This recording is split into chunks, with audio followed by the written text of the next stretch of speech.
श्री गणेशाय नमः। श्री जानकी वल्लभो विजयते। श्री रामचरितमानस उत्तरकांड।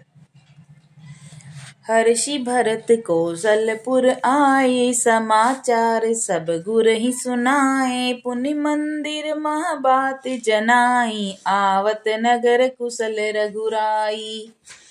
इधर भरत जी भी हर्षित होकर अयोध्यापुरी में आए और उन्होंने गुरु जी को सब समाचार सुनाया।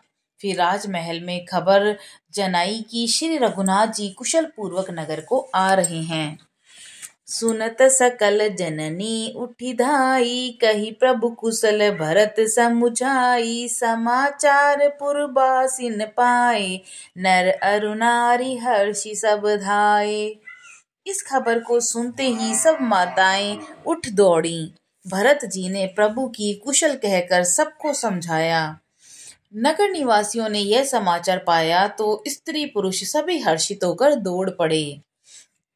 दधि दुर्बारोचन फल फूला, नव तुलसी दल मंगल मूला। भरी भरी हेम थार भामिनी, गावत चली सिंधुर गामिनी। श्री राम जी के स्वागत के लिए दही, दूब, गोरोचन, फल फूल और मंगल के मूल, नवीन तुलसी दल आदि वस्तुएं सोने के थालों में भर भर कर हथिनी की सी चाल वाली सौभाग्यवती स्त्रियां उन्हें लेकर गाती हुई चलीं। जय जय सई तय सई उठी धावई, बाल वृद्ध कह संग न लावई। एक एक कह बूझहि भाई, तुम देखे दयाल रघुराई। जो जैसे हैं, जहाँ जिस दशा में हैं, वे वैसे ही उसी दशा में उठकर दौड़ पड़ते हैं। देर हो जाने के डर से बालक और बूढ़ों को साथ कोई नहीं ले जाता। एक दूसरे से पूछते हैं कि भाई तुमने दयालु श्री रघुनाथ जी को देखा है? अवध प्रभुपुरी प्रभु आवत जाने, प्रभु सकल शोभा के खाने। बही सुहावन त्रिभुज समीरा, भई सरजू अति निर्मल नीरा। प्रभु के आते जानकर अवधपुरी संपूर्ण शोभाओं की खान हो गई और तीनों प्रकार की सुंदर वायु बहने लगी। सरयू जी अति निर्मल जल वाली हो गई, अर्थात सरयू जी का जल अत्यंत निर्मल हो गया। दोहा। हर्षित गुर परिजन अनुज, भूसुर वृंद समेत। चले भरत मन प्रेम अति, सन्मुख कृपा निकेत। गुरु वशिष्ठ जी, कुटुंबी, छोटे भाई शत्रुघ्न जी और ब्राह्मणों के समूह के साथ हर्षित होकर भरत जी अत्यंत प्रेम पूर्ण मन से कृपाधान श्री राम जी के सामने अर्थात उनकी अगवानी के लिए चले। बहुतक चढ़ी अठारिन, निरखहि गगन विमान। देखी मधुर सुर हर्षित, करई सुमंगल गान। बहुत सी स्त्रियां अटारियों पर चढ़ी आकाश में विमान देख रही हैं और उसे देखकर हर्षित होकर मीठे स्वर से सुंदर मंगल गीत गा रही हैं। राका शशि रघुपतिपुर, सिंधु देखी हर्षान। बढ़्यो कोलाहल करत जनु, नारी तरंग समान। श्री रघुनाथ जी पूर्णिमा के चंद्रमा हैं और अवधपुर समुद्र है, जो उस पूर्ण चंद्र को देखकर हर्षित हो रहा है और शोर करता हुआ बढ़ रहा है। इधर उधर दौड़ती हुई स्त्रियां उनकी तरंगों के समान लगती हैं। यहाँ भानुकुल कमल दिवाकर, कपिन देखावत नगर मनोहर। सुनु कपीस अंगद लंकेशा, पावनपुरी रुचिर यह देसा।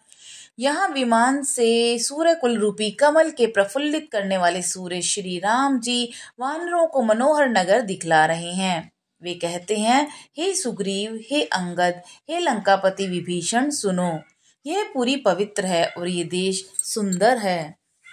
यद्यपि सब बैकुंठ बखाना, वेद पुराण विदित जगु जाना। अवधपुरी सम प्रिय नहीं सो, यह प्रसंग जानई को।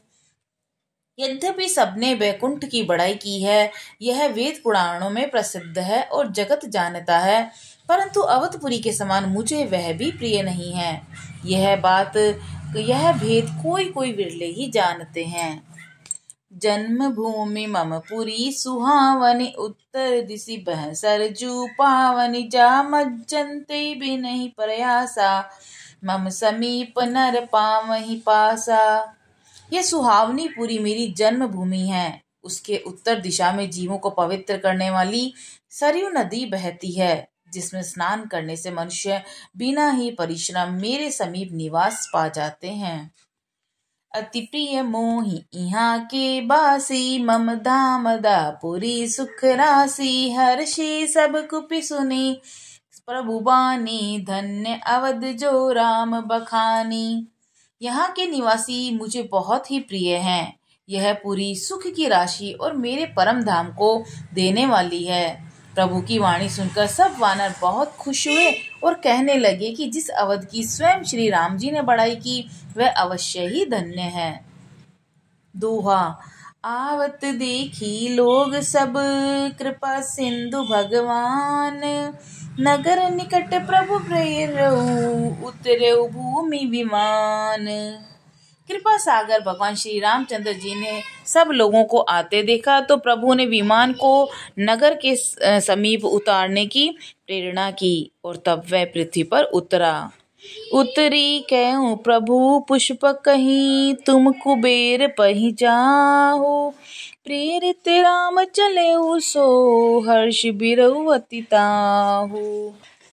विमान से उतरकर प्रभु ने पुष्पक विमान से कहा कि तुम अब कुबेर के पास जाओ, और श्री राम जी की प्रेरणा से वह चला और उसे अपने विमान के पास जाने का हर्ष, उसे अपने स्वामी के पास जाने का हर्ष है और प्रभु श्री रामचंद्र जी से अलग होने का अत्यंत दुख भी। बोलो सियावर रामचंद्र जी की जय, पवन सुत हनुमान जी की जय।